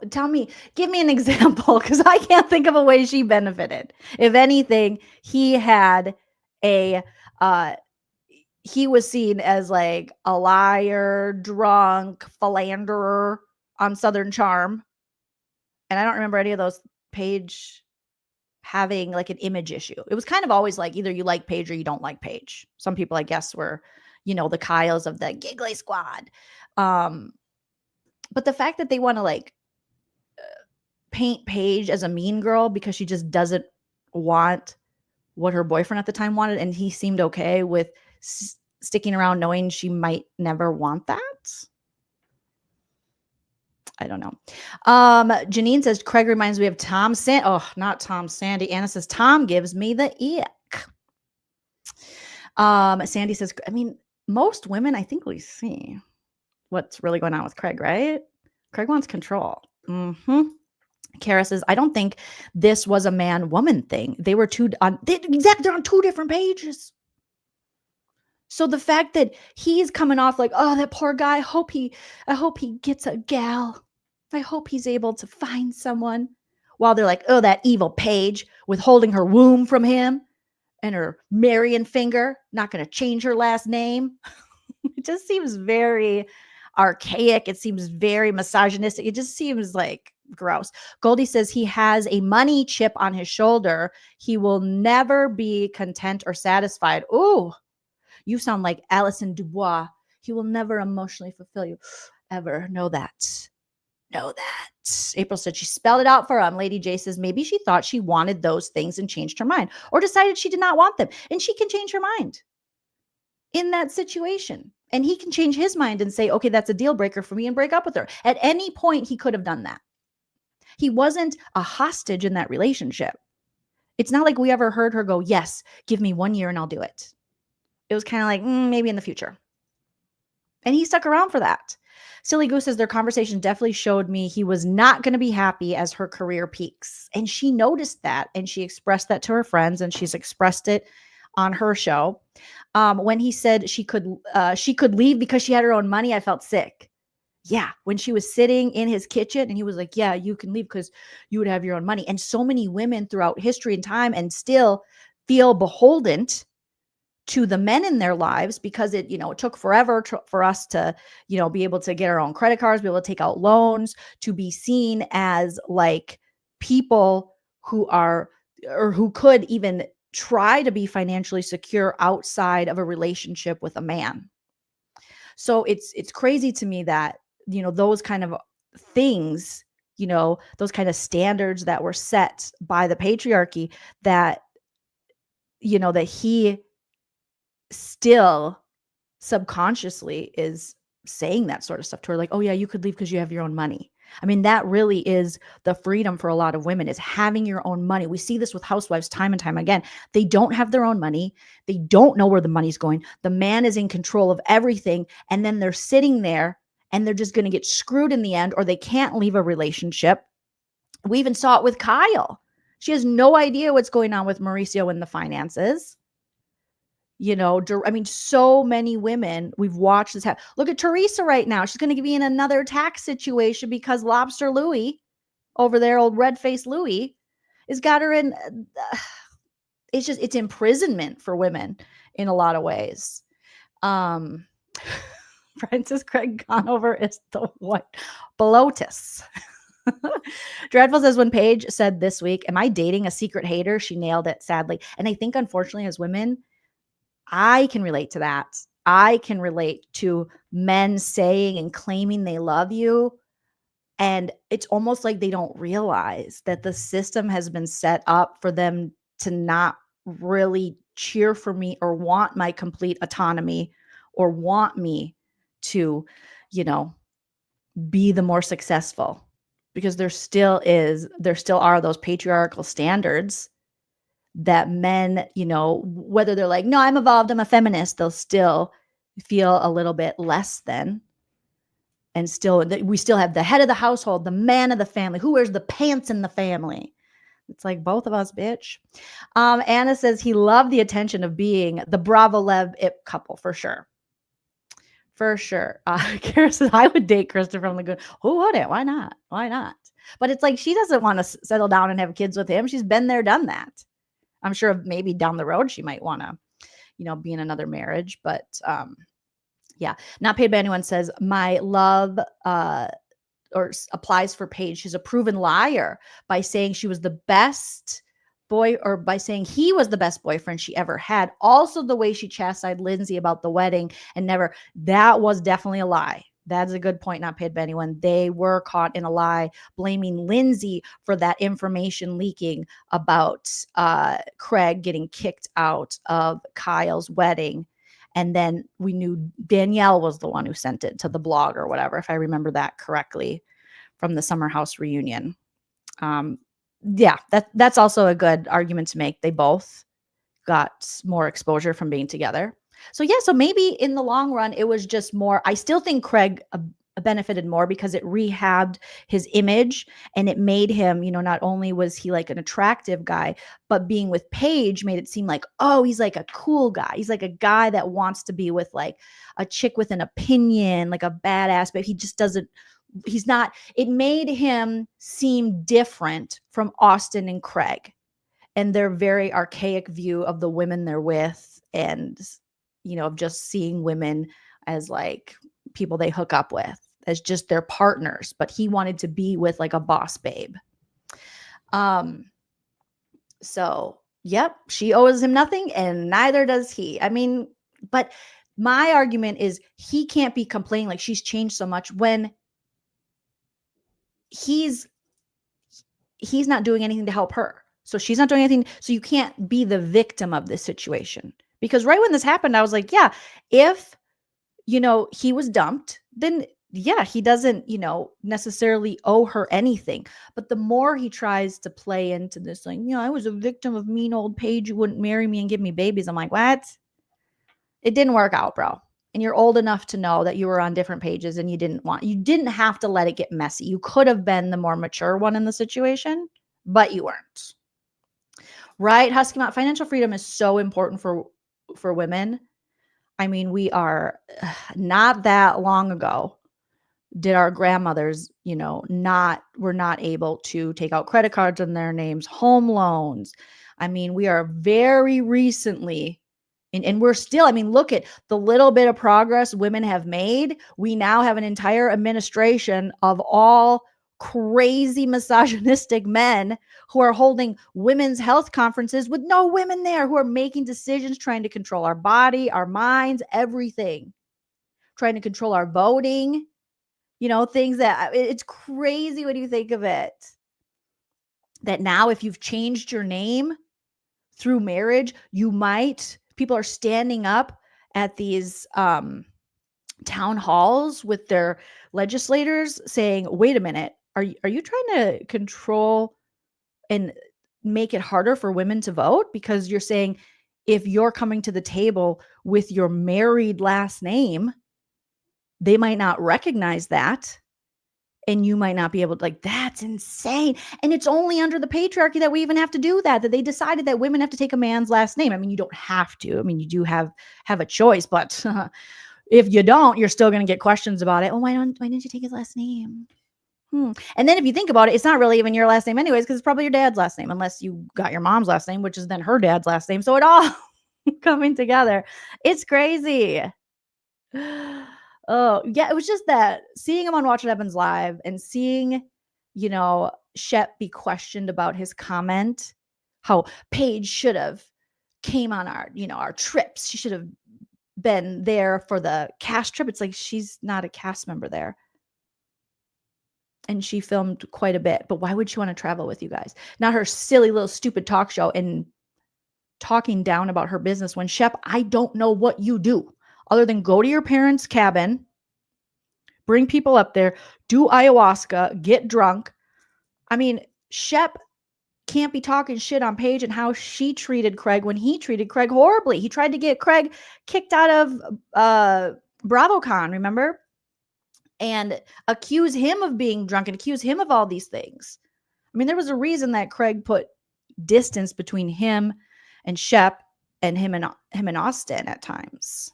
Mostly Shep. Oh, yeah. The Caroline Levitt. And women with internalized misogyny. Goldie says, my grandparents' money was an open convo, equally split. I love that for them.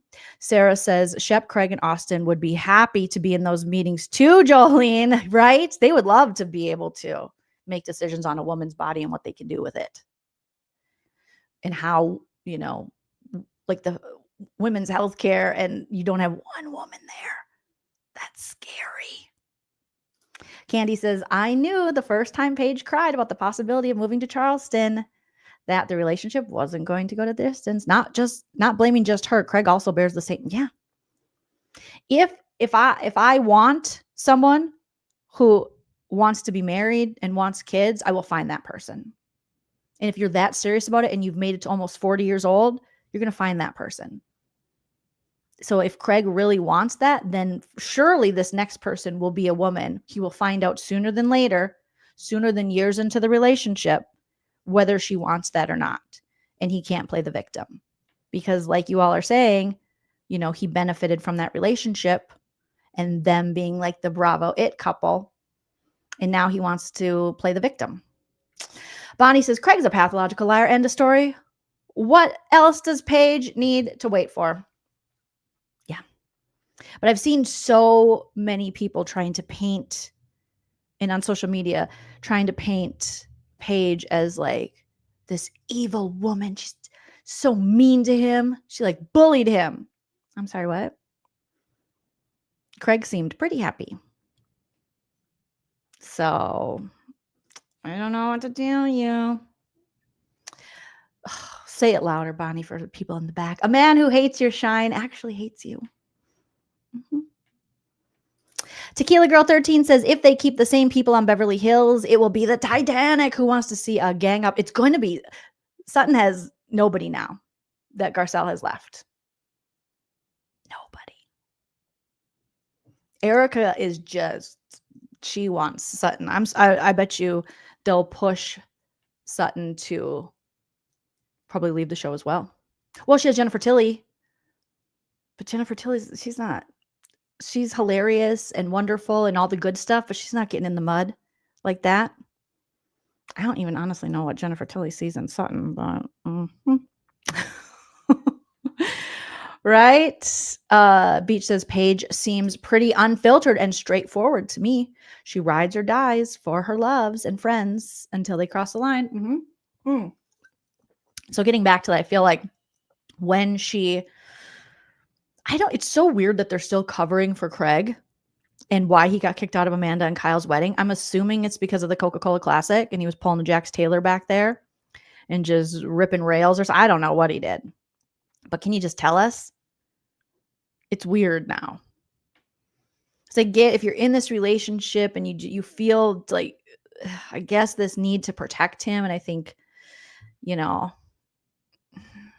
a lot of us could probably relate to feeling that you need to protect that person you're with.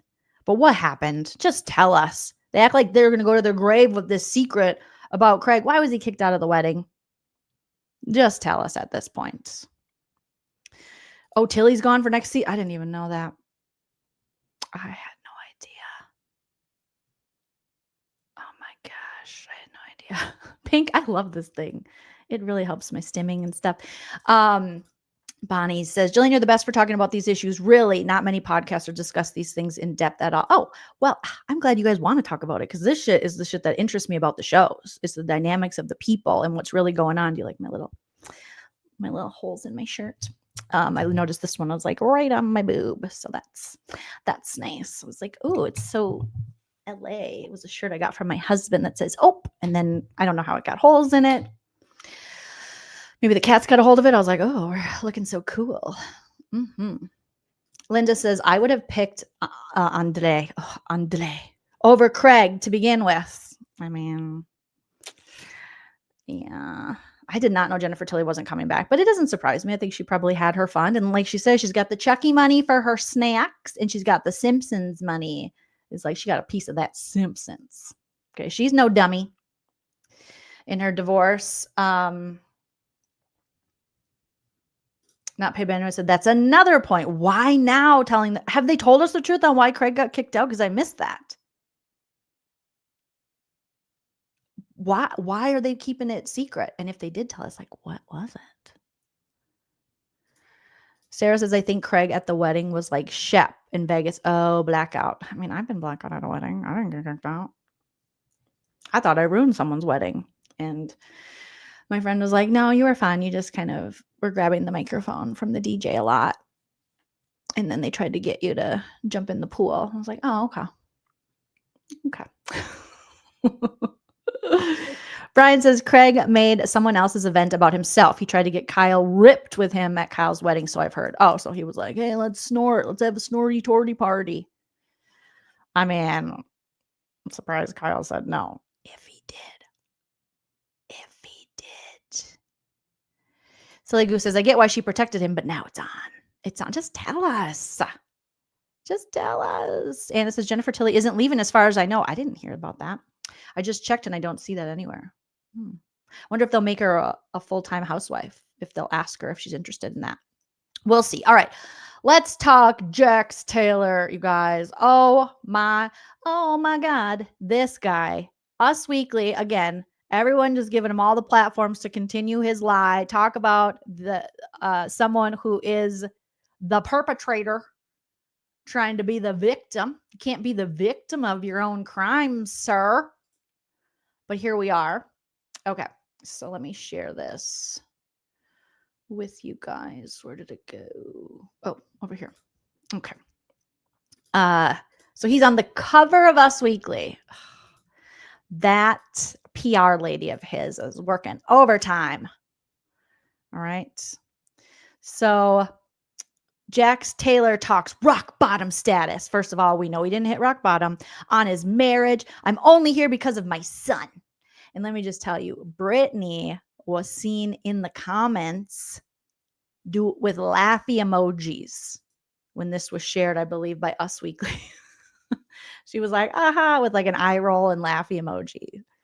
So the Valley's Jax Taylor, self-proclaimed #1 guy in the group, was forever the loudest voice in the room, a force to be reckoned with. I've always been the lead singer of the band, he acknowledged to Us Weekly. But more than 100 days into sobriety, I'm taking a back seat.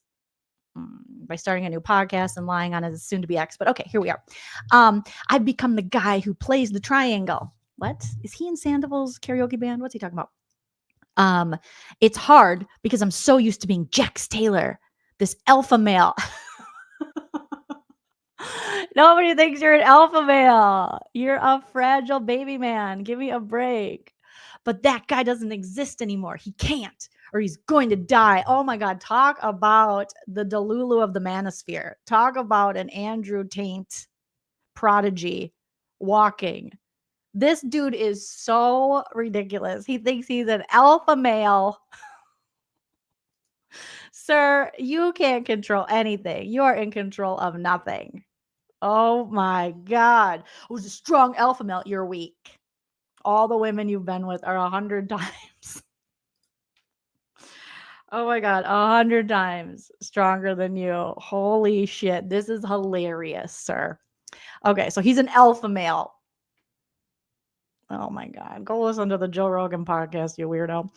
He probably jacks off to it, allegedly, obviously, for jokes and giggles. Okay. So 100 days of sobriety. Yeah, we know. Or he's going to die. No, we already heard from your ex, and we heard from Kristen, and we heard from everybody that it wasn't until they threatened your job and to take you off TV again that you're not doing this for your son. But okay, let's keep reading. Born Jason Cauchi. He rebranded as Jax Taylor when he started modeling in the early 2000s because it's cool. It's a cool fucking name. Not really. He branched out into background actor work. Did you spot him on Desperate Housewives, Will and Grace? No, I didn't. And I think I saw him in a tampon ad. I think it was like a Tampax. It was like Pearl Girl, and he was there as like the prom date or something in the 90s or early 2000s. And by 2013, Taylor was tending bar at Lisa Vanderpump's LA Hotspot Sir. Enter reality television. In 8 seasons of Vanderpump Rules, he created so much story, drama, and conversation. Assessed Andy Cohen. Next, the spinoff Jackson Brittany Take Kentucky culminated in his 2019 wedding to sunny Southerner Brittany Cartwright. Their son Cruz was born in April 2021. The small screen beckoned again after a shockingly short 2023 stint on House of Villains on E! VPR spinoff The Valley arrived with Jackson Brittany in starring roles. Viewers saw a rocky marriage. We saw him be verbally abusive and accuse her of being a drunk when really, I mean, she might have her alcohol issues, but he was snorting cocaine and drunk. But okay. And behind the scenes of the 2024 hit, Taylor was facing dangerous struggles of his own. In July 2024, he checked himself into an inpatient treatment facility where he was diagnosed with bipolar disorder and PTSD. But even that was not the full story. Of course, he only comes out with stuff when he needs to get out of trouble. All right.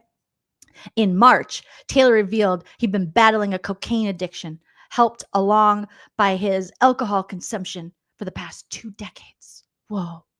With a second rehab stint behind him, he is laser focused. Did you do no research into this article? This is ridiculous. I mean, I know Us Weekly, it's like a puff piece, whatever. But you could have easily had a little bit of pushback and be like, but your soon-to-be ex-wife, Brittany, is doing a whole podcast saying that you're just lying about all this stuff. It's like they just watched the Alex Baskin-Robbins podcast interview on Bravo Hot Mic and are not taking into account the people that actually know him who are like, no, he's lying. He's not doing any of those things. He never tried to do antidepressants. The prescription's still in the junk drawer. He didn't go to AA, Brittany says. But here we are. So he's laser focused. I'm looking for, if I have a drink, I'm looking for a bag of cocaine. So I had to quit both. He tells us, I know for a fact I'll never touch it again. Okay. People are like, well, you don't know. No, I know. No, you don't know. That's about sobriety. You have to have a certain humility about yourself and honesty to be like, it's one day at a time, bitch. But here we are. Taylor sat down with us to talk the bad times, good times, who cares? And here he is, just Photoshop to the gods. I'm only here right now because of my son. Ew, gross. The fact that you are exploiting your son yet again to make a buck, to save yourself from your own behavior, leave your son out of this, take him off the show. Ugh, yuck, ew, gross. I'm like Luke from Summerhouse. I don't like ya. Yuck. He's 3 years old. And we know your ex-wife says, no, in fact, you wouldn't stop for your son. Again, she had to contact the producers of the show, Bravo executives, and be like, can you help me with this guy? Because he is a monster and a mess. And it was only when they were going to take your TV time away that you decided to change. Allegedly. Okay. What led you to acknowledge your addiction publicly? They ask him. He says, it's really embarrassing, especially at this stage of my life, being a father. Being 45 years old, but I wanted it to come out of my mouth exactly in my own words. A control freak narcissist. Remember, this is a narc slayer segment. He wanted to come out in his words. This was the right time for me. I'm fresh out of rehab. I'm doing the therapy. This is a good place. Mm-hmm. Okay. Were you hesitant about how the public would react? If you watched me on the show, you could tell there was something going on. Yeah, bitch, we knew. I didn't hide it that well. I don't really care what people think. That's all you care about. This is more for me and for my son. Oh, leave Cruz alone. Literally, I'm going to beat you up. I don't advocate for violence except for when I advocate for violence. Jokes. Allegedly, I'm going to beat you up. Leave him alone. Leave this little boy alone. Quit using him and putting him forward and exploiting him and fatherhood. Give me a break. Ugh. Brittany says you're not there. And when you are there, you're so ripped out of your mind and verbally abusing her and drunk driving under the influence allegedly with your kid and not, overstepping her boundaries. You're creepy. You're an asshole. Oh my gosh. For my son. This is for me and for my son. Seeing that I'm doing this, hopefully other people can come out and say they're struggling with it. You're not inspiring anyone, dummy. Stop it. Stop it. Of course, he wants to be the hero already. He hasn't even shown us that he's sober or changed or done anything. He's got his own podcast again where he's going to, talk about in the mind of a man. And then he's going to be the hero and help people who are struggling. You're still struggling. You can't help people when you haven't even figured out the struggle. How many days of sobriety do you have now? Between 107 and 110. No, I will tell you from firsthand experience, it is rare that sober people that early in sobriety are like, I don't know, maybe 100 days, maybe 110 days, maybe 200 days, maybe 6 years. I'm not really sure. You know that shit. You pay attention to that shit. That is what at that moment you're like living for that shit. Give me a break. Somewhere in there, I try not to count anymore because then if you count, then you have to pay attention to when Coca-Cola Classic sneaks up your nose, allegedly. So if the Coca-Cola gets up there, you have to go, ooh, that knocks me down to 107. He's probably one. I'm just imagining. Okay, guys, bear with me. That every time he relapses, allegedly, if he is, that he just takes a day off. He doesn't start over. He's like, okay, today was going to be 108, but I accidentally fell on a pile of white powder goodness. So I'm going to just stay at 107. We'll try again for 108. Like, I bet you this is the math that this man is doing. Okay. So, I just wanted to make it to 100. That was important to me. He's so basic and dumb. Like, what's the significance of 100 days? My life has changed dramatically. I'm probably the healthiest I've ever been. Okay. No, we've listened to your podcast. We listened to your interview with Alex Baskin-Robbins. You're still blaming women for the reason you behaved the way you did. And the reason you're abusive toward Brittany is you blamed her. So I don't know about healthy. And I've seen you. You know what that hell? Okay. I feel the best I've ever been. And I don't put myself in situations I'm not comfortable with. You're still at your back alley bar. What are you talking about? I know it's weird because I do own a bar, but I'm a very strong person. If you're so strong, then why didn't you do this a long time ago? Like, please, first of all, stop. If I say I'm not going to do something, I'm not going to do it. Well, didn't you? That's not true because you told us every season, like, you're a work in progress, you're changing. And then you would just keep repeating the same bad behavior. And it was worse. And you were older and you had more wrinkles doing the bad stuff. So they're asked, what's changed? He says, I have an addictive personality. Ooh. So when I stop one thing, I dive into another. Ooh. I go to the gym. That's my sanctuary. Well, that's not necessarily the healthiest. I love to lift weights because I'm an alpha male. Look at different fitness regimes, eating routines. It's fun for me.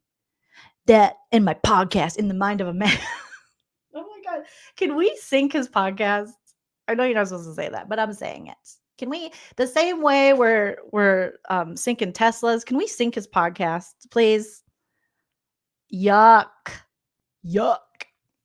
Was there a specific breaking point that led to you getting sober?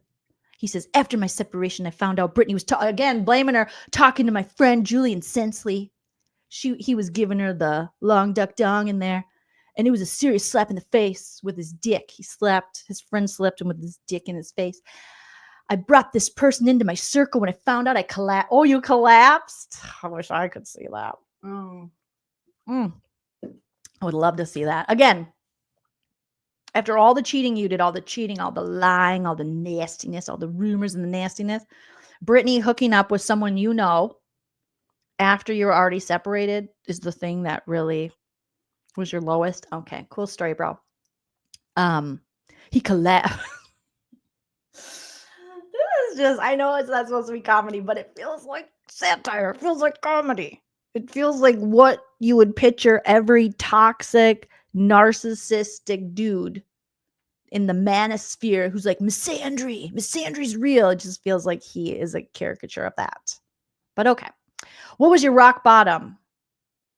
No, that was earlier when she left in early 2024. I was in my house by myself, just swimming in some snow. Okay, no, he wasn't. Just nose first in a pile of Coca-Cola Classic Cocaña. He wasn't eating. I was drinking and doing enough Cocaña to kill a small horse. Why not a big horse? What kind of alpha man are you when you can't even do enough cocaine to kill a large horse or a pack of horses? Do they come in packs? I don't know, but you should be better. A small horse? Pussy. I went on a full-on tear. Huh? I went on a full-on tear? Tear? What's a full-on tear? T-E-A-R? Tear? I was so depressed. I felt like I lost everything. You didn't even want Brittany. You fat shamed her. You called her a drunk. You wouldn't have sex with her. What are you talking about? You hated that woman. You were probably thrilled. Jesus.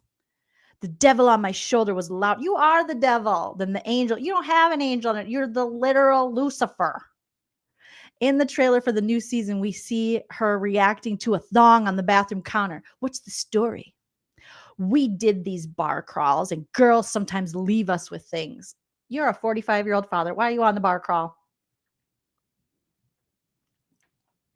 They leave us with things like herpes.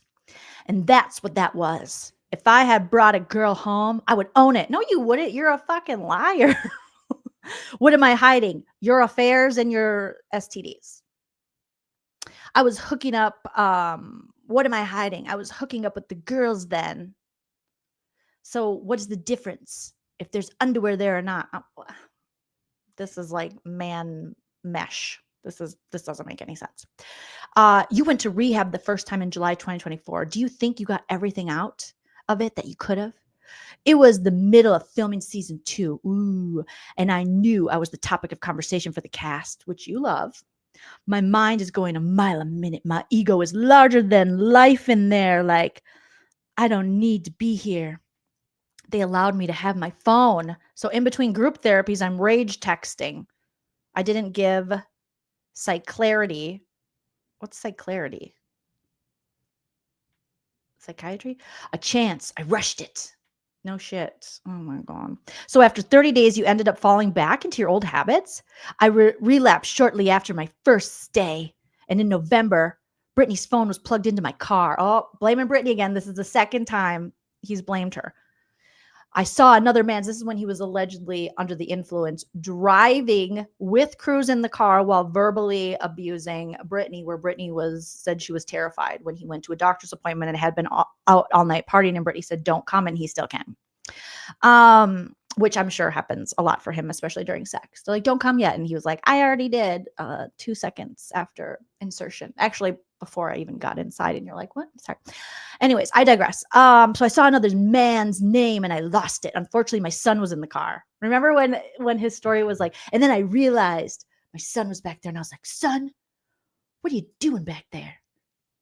I didn't know. Like, how fucked up were you? You're driving the car allegedly, and you didn't know your son was back there? I had flashes of everything you're not supposed to do as a parent. She was like, he needs to go back. I didn't put up a fight. She said you did. She said you did. You did another 17 days in treatment. 17 days ain't shit. What did you learn from rehab? I thought I was depressed, but they told me you're not. You're bipolar. You're on the wrong medication.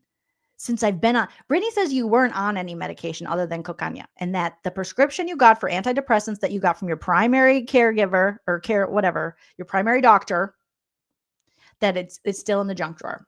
That's what Brittany says. And I'm going to trust her over you because you are a super known liar, allegedly. Okay.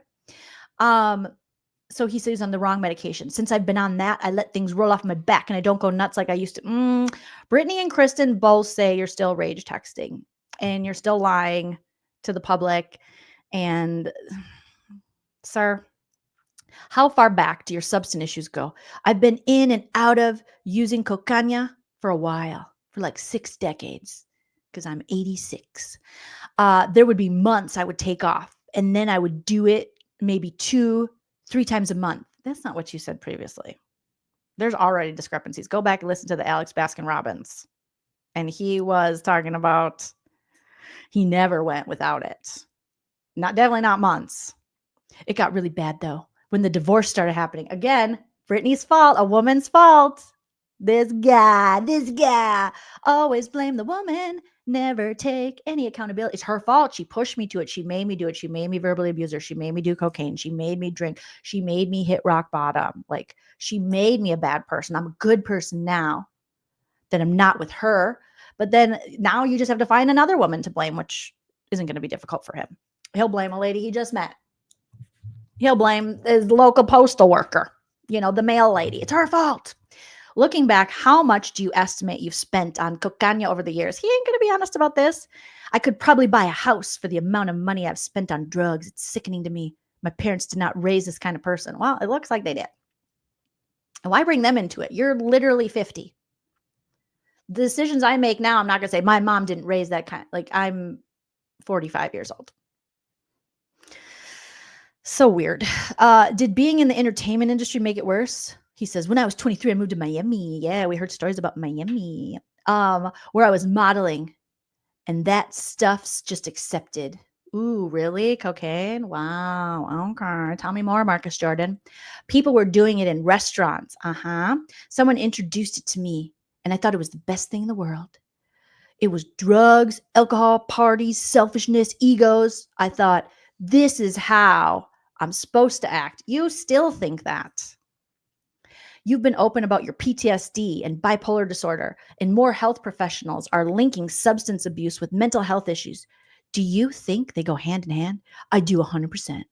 If you're bipolar or have ADHD, alcohol and substances just heighten it and make it worse. Oh, Jax, the mental health expert now. Oh my God. If you have these things, you shouldn't be doing these things. I know it's weird coming from me. Yeah, it is. Take several seats, figure out your own life. And we don't need Jax Taylor telling us the obvious and lying to our faces. Do you think your mental health struggles drive you to your substance abuse? Definitely. Drugs and alcohol are never the problem for anybody. We're using this to mask our issues. It's like he read a pamphlet and he's just regurgitating information. And not all of it's correct. I lost my father in 2017 to esophageal cancer. I've gone through some crazy shit in my life. Let's just drink and mask it. For those 2 hours, I'm not thinking about bills or divorces or my father's death or not talking to my mom. Get out of here, Amazon. I hate you. Okay. Let's see. Do you also struggle with social anxiety? The alcohol and the drugs gave me like a superpower. Made me like super cheater with my wiener. I could talk to everybody and anybody. Now I have a hard time being in social situations. I've been doing this for so long that my body's just craving it. Like, where's the stuff? Where's the white powder? How How am I going to be a social person without my crutch? I worry. Are people still going to like me? They never liked it to begin with. So there's not much to worry about. Are you scared that the sober you will be too boring for reality television? No, he's literally a psychopath. So I'm sure he'll find another way to terrorize his cast mates and members. I'm nervous people are not going to accept this laid back. How many of you think Jax is laid back? Oh my God. This laid back person. We all know I'll never be fully laid back. It's not in my DNA. But the old me is not there. I'm exhausted from arguing and conniving, the lying. I'm surrendering. Oh my God. And if you don't like me, fine. But I'm hoping people can watch it and be like, it's about fucking time. For what? You've literally changed nothing and you're still blaming people and acting a fool. Oh, another question. Jesus. My interview would be like, do you really expect us to believe that you've changed at all? And why do you keep blaming Brittany for what you're doing in your own behavior? And prove you're really sober. Interview over. If you had to choose between sobriety and fame, what would it be? Sobriety for sure. Yeah, right. If you only got sober so you could stay famous. Stop it. If I feel like Nana, she always goes, stop it. If you were to ask me in the beginning, I'd be like, no, fame is great. I love it. I like it. I love it. I want some more of it. I don't have a substance problem. Now I've stopped and I feel the healthiest I've been in 25 years.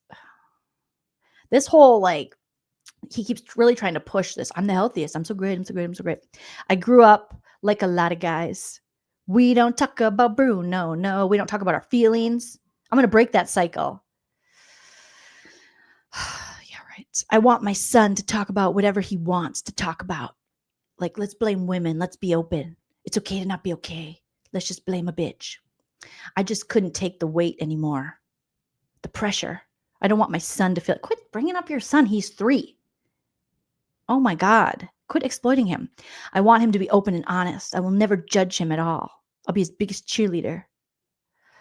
Oh God. This is too long. Okay. I'm going to jump ahead a little bit. Do you still question why the marriage ended? You know, it was hard all these years. Why did she stay? Again, blaming her. Oh my God. You're disgusting.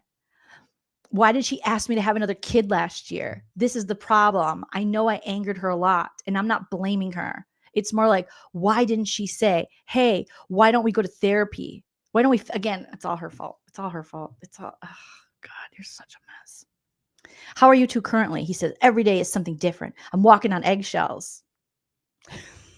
I'm trying my best to be amicable. I want us to say the marriage didn't work, but we're great parents and have a beautiful son. Nothing else matters. But she says you're not being the parent you should be. You're still abusive and an asshole and lying. The reporter finally getting to some juice. Brittany has expressed skepticism about your recovery due to your past behaviors. He says, I voluntarily take drug tests. There's absolutely no way I could be on drugs when I'm taking 2 drug tests a week. She's reacting on emotion. She's angry. She's hurt. I get it. Who cares what's in the future for his bar in the alley? What does your dating life look like? You shouldn't be dating. I'll just put that out there. It's non-existent. Yeah, right. He's still fucking. I don't think I'm mentally there yet. Okay. I've got a lot of work to do. That's what you always say. I need to be good for myself and my son before I can be good for anyone else. Well, what about, I would ask him a question about all these women that are allegedly flooding Brittany's DMs with these disgusting messages you're sending them and your shitty behavior. I want to know about that. If you're so single, why do you have all these women in Brittany's DMs being like, oh my God, look what Jax is doing. They asked about his family. He said his mother reached out to him. We haven't talked in 6-7 years. Oh, shocker that he would have issues with his mom. That was interesting. I wasn't really ready to open up yet. I was glad she reached out, and my sister too. Do you think hitting rock bottom was necessary for you to get where you are now? He's literally in the same place. He's just trying to get ahead of the drama and the stuff and the bad behavior we're going to see on this season of The Valley. He's doing damage control. and paint himself as a victim. So I don't know. Anyways, I may kick myself for saying this, but I really have to thank Brittany, who took action and said, you need to go to rehab. Putting me in there was probably the best thing that's happened. Well, you blame her and you thank her. And before, when Scandal was going on and you guys were profiting off Scandal and doing every interview you could to talk about how Tom Sandoval sucked, all the while you still sucked, you were acting like Brittany saved you. And she made you a better man. And now it's her fault. And now she's also saved you. Pick a lane, bro. God, the like emotional like that's put on women. Oh, we're exhausted. I'm exhausted. And I didn't even marry or have a baby with you. Ugh. What's next for you? Goals? Your goal should be to like get a lobotomy. I don't know. I'm excited for my not a podcast tour. This shit sucks. You literally just started it and it's horrible. Now you're going on tour. Oh my God. He's going to be giving away tickets like Erika Jayne and Tom Sandy. But I want people to watch the whole season of The Valley before they say, this guy's an effing asshole. I don't need to. I already know you're a fucking asshole. I want us to be amicable parents. Well, it starts with you. Okay. It ends with us. Starts with you, whatever. And I'm looking forward to Brittany and I getting on the same page. We got to quit being verbally abusive to her and you have to respect her and you don't. So until that happens, I don't know what to tell you. There's hiccups. Okay. That's what we're calling it. But we're getting there. She says you're not. She said you're not. The main goal is that little boy. Is it though? Or is it staying on TV, having a bar and banging random chicks and going on a press tour to save yourself so you don't have to take any accountability for your horrible actions? Again, exploiting the little boy. For more on Jax, no thank you. There's a video. Nah, I got it. Just what I expected. That was so, every interview with this dude just makes me more certain that he is a diabolical monster. Hi, Michelle. Courtney says, Brittany said in the Valley season 2 preview that she found a thong that wasn't hers. Yep, on her bathroom counter. Well, he's already discussed. It's Brittany's fault. The thong was there. She pushed him to hook up with random chicks that leave their dirty thongs on the counter. It's Brittany's fault. Leslie, thank you. The interview is ridiculous. It's all lies. Everyone in your life is like, he's lying. We've literally caught you in lies through the years. Brittany is saying you're lying. We know you to lie. You're a lying liar who lies. Like, why Us Weekly would even give him the time of day? I mean, really must be a slow news week. Horrible. Right? He's none of those things, Silly Goose says. He screams and yells like a raving lunatic. He's a lunatic and he's a woman abuser. And here we are. Yeah. Yes, Evelyn Jax is not on a healing path. Goldilocks gave a would you rather with the Toms, Craig, and I think Jax. And Silly Goose says, I choose the bear. I choose the bear too. I choose the bear. Even if the bear's going to murder me, I'll take it. Right, Veronique? Jax is so full of tricks. Still at his big ass age, right? He literally is hours the time of day, but yet here they are. Hi. Alex says, IDK, how Brittany did it for so long. Jax raises my blood pressure, right? She's going to have to figure out. She's going to have to be on a journey of discovery to figure that out. Graphic says, next he will say it's Brittany's fault. He cheated on Stassi all those years ago, right? It was Brittany because he knew 15 years later or whatever that Brittany would hook up with someone, a guy that he knew when they were separated. And that pushed him to do everything. I feel like I'm allergic to him. Like, I feel like I need to blow my nose. I feel like I have to take a bath, all the things. All right, you guys, we're at 2 hours. I am just a blabby McBlabberson over here. So I'm going to end it there. I'll back tomorrow. And hopefully tomorrow, maybe we can do a roast of his latest episode because I owe that to you guys. But oh my God, you guys have been amazing. We talked about so many things today. And I appreciate each and every one of you. And shout out to my super chatters today, Muffy Styler and Chickenhead PK Dorkface Neely, and everyone in the chat. Make sure you comment after the video post. I don't get to get all of your comments in the live chat, so I want to hear from you guys. Sound off in the comments, smash that like. Let's see how many likes we have. 175 likes. We had about 300 people watching on and off through this, so make sure we hopefully hit 300 likes if you don't mind liking. It's a free way to support the channel. You guys are so amazing. I appreciate you. I hope you enjoy the rest of your Friday, or wherever you are in the world, the rest of your day, evening, morning. And follow me on Instagram if you're not already, at Joleen Lunzer, and also at No Offense All Offense. And until next time, always remember to enjoy yourself, because it's later than you think. Bye. If you like what you see,